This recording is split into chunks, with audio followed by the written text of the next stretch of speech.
sada ćemo objasniti jedan primjer subjektno zavisno složene rečenice koja je u inverziji, kao što smo već rekli. Inverzija je obrnuti slijed riječi u zavisno složenim rečenicama kada je zavisna surečenica ispred glavne.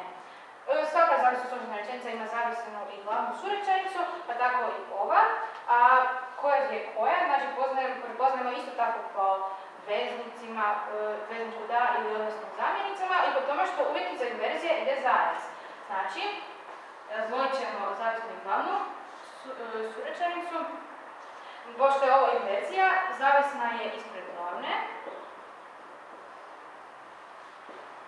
i završava zarezom, što je obavezno kada je rečenica u inverziji, a ova zavisna je ujedno i subjektna, zato što počne znači odnosnom zamjenicom ili veznikom da i nadopunjuje